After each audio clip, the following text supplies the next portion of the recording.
جو بھی مطلب سوشل میڈیا پہ غلط کام کر رہا ہو اس کو تقویت دینے والے ہم ہی لوگ ہوتے ہیں. کیوں سنتے ہیں آپ ایسے شخص کو, کیوں دیکھتے ہیں آپ اس کی چیزوں کو؟ جب آپ جاتے ہیں وہاں پر جو بھی نیا جاتا ہے وہ دیکھتا ہے. کتنے لوگ دیکھ رہے ہیں؟ 5 لاکھ. یار کوئی نہ کوئی بات تو ہوگی, پھر وہ بھی دیکھتا ہے اور اس طریقے سے باتیں ذہن میں آتی ہیں. کیونکہ اللہ تعالیٰ فرما رہا ہے انعام یافتہ بندوں کے راستے پہ ہمیں چلا. یہ نہیں فرمایا کہ اے اللہ تعالیٰ ہمیں قرآن کے راستے پہ چلا, ہمیں حدیث کے راستے پہ چلا, نہیں, انعام یافتہ بندوں کے راستے پہ چلا. اور آخری بات اور عرض کر دیتا ہوں بس کہ یاد رکھیں ایسے ایک نہیں لاکھوں فتنے اٹھے ہیں اور ختم ہو گئے ہیں. یہ بھی ختم ہو جائے گا جو بھی شخص ہے. تو آپ خامخواہ پریشان ہوتے سمجھتے ہیں کہ یہ جو اٹھا ہے یہ آسمان تک جائے گا اور ایسا پھیل جائے گا پوری دنیا کو لپیٹ میں لے لے گا اور کبھی ختم نہیں ہوگا, اس لیے ٹینشن نہ لیں. دیکھیں فرقہ واریت کتنی بڑی لعنت ہے. یہ جملہ انہوں نے بول کے کہا اپنے منہ سے میری دشمنی میں.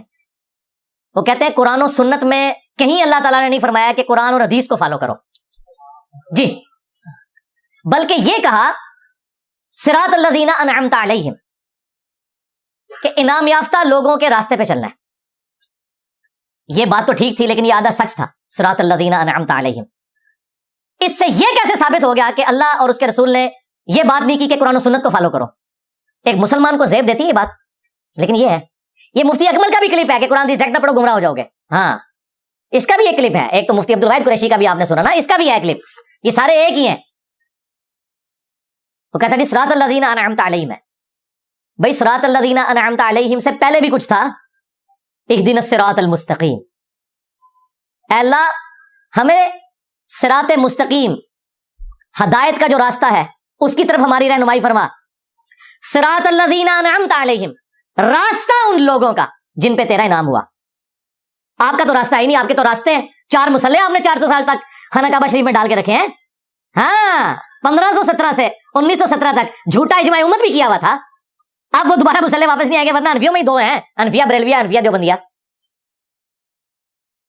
تو اگر اہدنا الصراط المستقیم سے مراد تمہارے بزرگوں کے راستے ہیں وہ تو کئی زیادہ ہیں. اس میں بزرگوں کا قصور نہیں ہے, انہوں نے ان کی طرف غلط منسوخ کیا ہے. حضرت عیسیٰ علیہ السلام وجیہن فی الدنیا والآخرہ, اس طرح اماموں کی بھی ہم عزت کرتے ہیں, ان کے نام پہ جو فرقے ہیں ان کی مذمت کر رہے ہیں. چاہے امام حنیفہ ہو, امام شافعی ہو, امام بن حنبل ہو, امام مالک ہو, امام بخاری ہو, امام مسلم ہو, رحمہم اللہ اجمعین ورضی اللہ عنہم اجمعین وعلیہم السلام اجمعین. میں تو یہ ساری دعائیں دیتا ہوں ان سارے بزرگوں کو, ان کا کوئی قصور نہیں ہے. تو صراط الذین انعمت علیہم سے پہلے ہے اہدنا الصراط المستقیم, سیدھے راستے پر. اب مجھے بتائیں یہ سیدھا راستہ کیا انبیاء کو عطا ہوتا ہے یا غیر انبیاء کو؟ بس بات ختم ہو گئی. ایسے کر کے کان کیوں پکڑتے ہو؟ سیدھا سیدھا کہو کہ رسول اللہ کے راستے پر. صراط الذین انعمت علیہم اللہ نے ساتھ اس لیے فرمایا تاکہ یہ بتایا جائے کہ جو پیغمبر کا راستہ اختیار کرتا ہے اس پہ اللہ کا انعام ہوتا ہے. انہوں نے پکڑ کے بزرگوں کو پوچھنا شروع کر دیا. یار یہ اسی طریقے سے ہے جس طرح کرسچنز نے حضرت عیسیٰ علیہ السلام کی شانیں دیکھ کے انہیں خدا کا بیٹا بنا لیا. اس میں سے یہ نکالنا تھا کہ عیسیٰ ابن مریم اللہ کے بندے ہیں, ان کے رب کی کیا شان ہے جس نے اپنے پیغمبر کو یہ معجزات دیے. لیکن کرسچن نے دوسرا راستہ اختیار کیا. آج ہم کرسچن کو سمجھاتے ہیں تو کہتے ہیں تم لوگ حضرت عیسیٰ کے گستاخ ہو, جس طرح تم لوگ کہتے ہو ہم بزرگوں کے گستاخ ہیں. ایک ہی بیماری ہے دونوں طرف, دیکھ لو. تو اللہ تعالیٰ نے قرآن و سنت میں بالکل واضح کر دیا کہ انبیاء کو راستہ ملتا ہے, باقی فالوور ہیں. صراط الذین انعمت علیہم وہ ہیں جو ڈیفینیٹلی صراط الذین انعمت علیہم ہیں, وہ صرف انبیاء کرام ہیں, ان کے اہل البیت ہیں اور صحابہ کرام ہیں. That's all. باقی سب کے بارے میں ہمارا حسن ظن ہے. قرآن و سنت کی کوئی سند ان کے لیے نہیں ہے. اگر کوئی نہیں مانتا تو میں اسے پوچھوں گا, اگر وہ بریلوی ہے, کہ بتاؤ کروڑوں دیوبندی حکیم الامت مانتے ہیں اشرف تھانوی کو, تو کیا اشرف تھانوی صراط الذین انعمت علیہم ہے؟ وہ کہیں گے مردود ہے, تھانوی رسول اللہ کو اس نے انڈورس کیا ہوا ہے. بس ختم ہو گیا. اور اگر میں احمد بریلوی کو کہوں کہ یہ مجدد دین و ملت ہے, کروڑوں دیوبندی کہیں گے نہیں تو مجدد دین بدعت ہے. یہ ہو گیا جی آپ کا صراط الذین انعمت علیہم. لو سامو. ہاں اللہ کے نزدیک صراط الذین انعمت علیہم کون ہے؟ وہ صرف انبیاء, اہل البیت اور صحابہ کرام. ان کے بعد قیامت تک وہ لوگ جو اس راستے پر ہوں گے, لیکن ہم ڈیفینیٹلی انگلی سے اشارہ کر کے قسم اٹھا کے کسی کے بارے میں کلیم نہیں کر سکتے, حسن ظن رکھ سکتے ہیں بس. انہوں نے نہ صرف کلیم کیا, ان کی بنیاد پہ دوسروں کو گمراہ ڈکلیئر کر دیا. یہ ٹوٹل اوقات ہے تمہاری صراط الذین انعمت علیہم. جھوٹ بولنا بند کرو. اور ابھی تو میں ایک آیت پیچھے گیا ہوں, اہدنا الصراط المستقیم. اس سے پیچھے چلا گیا تو تمہارا سارا فرقہ فارغ ہو جائے گا. ایاک نعبد و ایاک نستعین. اے بابوں کے پجاریوں, قبروں سے مانگنے والوں, توسل اور وسیلہ کے عقیدے کو غلط طریقے سے پریزنٹ کر کے استانت بنانے والوں. اور یہ وہی مفتی اکمل ہے جس نے اپنی کتاب میں بھی لکھا, کیو ٹی وی پہ ویڈیو میں آ کے کہا کہ ہم امی سے روٹی نہ مانگیں, یہ بھی شرک ہو جائے گا. یہ بابوں سے مرے ہوئے بزرگوں کو پکارنے کی دلیل پیش کر رہا ہے کہ جی امی سے بھی روٹی مانگتے ہیں. اللہ کے بندو, مری ہوئی امی سے تو کسی نے کبھی روٹی نہیں مانگی. ओए अम्मी तो ज़ाहिरी सबब है। वतावनु अलल बिर्रि वत्तक़वा वला तावनु अलल इस्मि वल उद्वान। नेकी परहेज़गारी के कामों में एक दूसरे की मदद करो, बुराई में अलग से रहो। आप मेरे सामने बैठे हैं, मैं आपको कहता हूं मुझे पानी पिला दो, ठीक है, लेकिन अगर आप बगदाद में वहां भी कब्र के अंदर है और मैं कहूं कि गौसे पाक 2 बोतल नेस्ले दिए भेज दो, क़यामत तक नहीं भेज सकते। वो अल्लाह के पास जा चुके हैं, ज़ाहिरी सबब नहीं हो सकता। कुरान जिस दुआ की नफी कर रहा है ना, वो है इय्याका नस्तईन, दुआ वाली मदद अल्लाह के साथ है। ये अगर किसी और से मांगी तो आप मुशरिक। किथे लिखा है कुरान में? सूरह नम्ल, अम्मन युजीबुल मुत्तर्रा इज़ा दआ। भला बताओ तो कौन है जो मुसीबत और परेशानी में घिरे हुए शख्स की फरियाद को सुनता है। वयक्शिफुस्सू, और उससे उसकी तकलीफ को दूर कर देता है। वयजअलुकुम खुलफाल अर्द, और तुम्हें जमीन पर अगलों का खलीफा करता है। आ इलाहुम मअल्लाह, क्या अल्लाह के साथ कोई और माबूद भी है? कलीलन मा तज़क्करून, बहुत कम ही नसीहत हासिल करते हो। अल्लाह ताला फरमा रहा है तुम्हारा जिस हस्ती के बारे में यकीदा है ना कि तुमसे तकलीफ और परेशानी दूर कर सकती है, तो गोया तुमने उसे खुदा ही मान लिया। हाँ, दुआ करवाना ये अलग चीज है, लेकिन ये अकीदा रखना कि ये मेरी तकलीफ दूर कर सकता है और वो दुनिया में सामने मौजूद नहीं है। नबी अलैहि सलाम आज दुनिया में मौजूद हो, हमें कोई परेशानी बीमारी, हम हुजूर से जाके दुआ करवाएंगे और अल्लाह चाहे तो हुजूर का मोर्जा भी जाहिर हो जाएगा। जैसे बुखारी में आते एक साहबी की पिंडली की हड्डी टूट गई, हुजूर ने हाथ फेरा तो ठीक होगी। इसके बाद ये होता था कि जिस साहबी की भी जंग में कोई हड्डी टूटती तो कब्र रसूल से जाके ठीक करवाता था? नहीं। ये इसी तरीके से इक्वेशन बनाते हैं ना, बताते हुजूर के मोर्जात हैं और कहते हैं जाके नबी अलैहि सलाम से मांगो। तो फिर मैंने इस पे इनको फक्का दिया था। सूरत निसा की आयत नंबर 65 है, ए नबी ये उस वक्त तक मोमिन ही नहीं हो सकते, मुझे तेरे रब होने की कसम, जब तक कि अपने हर मामले में तुमसे फैसला ना करवा ले, और फिर जो तुम फैसला करो उसमें दिल में कोई तंगी भी महसूस ना करें। तो मुझे बताओ हुजूर की वफात के बाद सहाबा किराम ने कब्र रसूल से क्यों नहीं फैसला करवाया कि आपका खलीफा कौन है? सकीफा बरी सायदा क्यों हुआ? 6 महीने तक हजरत अली ने बैत क्यों नहीं की? बुखारी मुस्लिम में आया इसी वजह से कि हुजूर ने नहीं फैसला किया था, सहाबा ने इजमा से चुना था। लेकिन किसी सहाबी को वहां नहीं आया कि अबू बकर और अली आपस में इख्तिलाफ करने की जरूरत है, कब्र रसूल से फैसला करवा लेते हैं। कुरान में आया कि नबी अलैहि सलाम हाकिम है, उनको पता था नबी अलैहि सलाम अब दुनिया से जा चुके हैं, अब हमारी उस तरह की कम्युनिकेशन नहीं हो सकती। वरना तुम्हें अगर इस तरीके से अकायद बनाने हैं तो इसका तो कोई एंड नहीं होगा, रसूलुल्लाह के ऊपर झूठ बांधोगे। बुखारी मुस्लिम में हदीस है 1500 सहाबा थे सुलह हुदैबिया के मौका पर, पानी का सिर्फ एक प्याला, हुजूर ने अपना मुबारक हाथ डाला, पानी के चश्मे जारी हुए।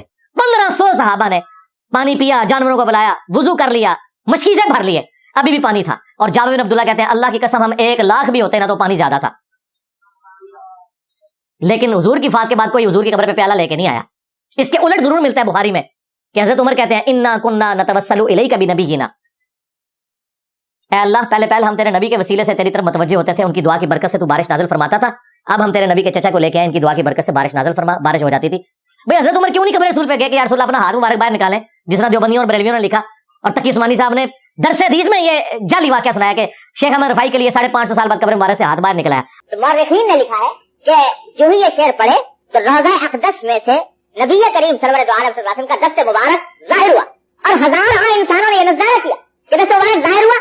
अहमद कबीर रफाई ने दस्ते मुबारक को बोसा दिया और दस्ते मुबारक फिर वापस है। इतना अजीम शान वाकया इनके साथ पेश आया और ये मौरखीन ने मुताबिक तारीखों में लिखा है और लिखा है कि हजारों अपराध की मौजूदगी में ये वाकया पेश आया। भाई ये हाथ हज़रत फातिमा के लिए तो नहीं निकला, मौला अली के लिए नहीं निकला, तो तेरा शेख अहमद रफाई तो शाही कोई नहीं। फज़ाइल हाज में लिखा शेख ज़करिया कांदलवी ने, फज़ाइल सुन्नत में पापा जानी ने लिखा, सब जाली बात है। और कहते नहीं अब्दुल कादिर जिलानी भी वहीं मौजूद थे। बड़े बदबख्ती है जी अब्दुल कादिर जिलानी थी कि मौजूद है और हाथ नहीं चुमया, हाथ को नहीं चुमया उन्होंने। हाँ, ये ज़हन में रखे। वो कह रहे हैं कि वहां पे 90,000 का मजमा था, भी झूठ है, उस जमाने में तो इतना मजमा होता ही नहीं था मस्जिद में, और उनमें अब्दुल कादिर जिलानी का भी नाम जिक्र किया जाता है। हालांकि अब्दुल कादिर जिलानी शेख अहमद रफाई के पीर है, शेख अहमद रफाई ने हाथ चुमया, अब्दुल कादिर जिलानी ने नहीं चुमया। कितनी बदबख्ती है और जाली वाकया है यार, शर्म करो। नबी इस्लाम के ऊपर झूठ बांधते हो, वो अकीदे मंसूब किए जिनका कुरान और सुन्नत से कोई लेना देना नहीं है। सिरात अल्लज़ीना अनअमता अलैहिम बड़ी दूर है, इय्याका नअबुदु व इय्याका नस्तईन नीचे आगे फेल हो जाओगे। बारिश कौन बरसाता है? अल्लाह। ड्यूटी किसकी है? हाँ, तो बारिश फरिश्तों से मांगेंगे या अल्लाह से? हाँ, तो लिहाजा बुजुर्ग कितने गए थी? बुजुर्गों की ड्यूटियां ने, और ले जाओ भावे तू ड्यूटियां ने। अगर ड्यूटियां तो सीखे ना, जिससे वो खातम रिजवी साहब कहते थे ना कि इमाम मालिक फरमाने ने उम्मत मर जाए कि नबी की गुस्ताखियां हो रही हैं और उम्मत जो है वो रसूलुल्लाह के गुस्ताखों को नहीं पकड़। इमाम मालिक फरमाने थे फिर उम्मत जिंदा क्यों है? फिर मर जाए सारी, फिर मर जाए सारी। पूरी आलम इस्लाम इस वक्त या तो मर जाए, या तो मर जाए सारा आलम इस्लाम, या फिर हुजूर की इज्जत पर पैरा दे। बस 2 बातों में से एक बात है, बस या सारा इकट्ठा होकर मर जाए तो या फिर फ्रांस को जवाब दे। तो मैंने कहा था बाबा जी तेरे गौस कुतुब अब्दाल मर जान, उम्मत क्यों मरे? क्या उन्होंने अपने नबी का कलमा नहीं पढ़ा हुआ? जिस गौस कुतुब अब्दाल की ड्यूटी है ना, जहां यूट्यूब की हार्ड डिस्क रखी हुई है, या फेसबुक की स्टोरेजेस हैं कि रसूलुल्लाह के ऊपर गुस्ताखाना वीडियोस है और वो निगाह मार के डिलीट नहीं करवा रहा, वो गौस कुतुब अब्दाल कुत्ते की मौत मर जाए। उम्मत क्यों मरे? उम्मत तो मजलूम है। इसका जवाब बाबे के पास नहीं था। पूरी जिंदगी बाबा चुप रहा, उन्हें कहना ये मेरे तो बड़ी चाय है। हाँ हाँ हाँ, बाबे ने मेरे बड़े करीब देखे हुए ने, बाबे ने कई मुरीद छोड़ के साइड में अटैच नो 10 दिन है। वो एक मुंडा नट उत्ते होता है, वो आता है कि लब्बैक का क्या करो, लब्बैक ना क्या करो। ये मेरे बारे में उन्होंने कहा था। वो कोई एक बंदा सुना नेट पर, वो कहता रहता था मौलवी खातिम को लब्बैक किसी का नहीं पता, वो भी था। मैंने कैसे उसको जवाब दो, लब्बैक पर वक्त क्यों करते हैं? मैं कासी कर रहे हैं, वक्त फासी की तेरे ढेडे केड़ा पर वक्त कैसी की कहना लब्बैक का होना चाहिए। मैं तो तू कहाँ पढ़ता रहा वैसी का लब्बैक पढ़ देना, क्योंकि वो क्लिप में मैंने ये सारी बातें बताई थी कि लब्बैक का या रसूल अल्लाह होता है, लब्बैक या रसूल अल्लाह ये गलत है, वरना वक्त करना पड़ेगा आपको। तो उनका साड़ी मर्जी जितना मर्जी कभी है, पता तो था उनको। और ये मुफ्ती अकमल साहब के उस्ताद है, खादिम रिजवी साहब, अरबी मुफ्ती अकमल साहब ने इनसे सीखी हुई है और उनके उस्ताद हम हुए। अल्लाह माफी दे आपा, हजार है लब्बैक का या रसूल अल्लाह, गलती कटी है ना। मैं कहते एक लफ्ज़ भी कोई सिखा दे उस्ताद है तो मैं सिखाया ना। हाँ हाय हाय हाँ। और ये सारी बातें तफन्नुन के तौर पे करता हूँ। इसके बाद मैंने कोई चंदा बुक लॉन्च नहीं की, ना मैंने हाथ ऐसे करके चुमवाने हैं, ना मैंने कोई मुरीद बनाने हैं। सिर्फ आपके दिमाग खोलता हूँ कि सब के सब जितने लोग हैं ये, इनकी कोई औकात नहीं है, इस सब के सब उम्मती हैं। इमाम उसको मानो जिसकी कब्र मदीने में सल्लल्लाहु अलैहि वसल्लम, बस। मेरे नबी सा है कोई नहीं, तेरे बाबे थे शाही कोई नहीं, बाबे थे शाही कोई नहीं।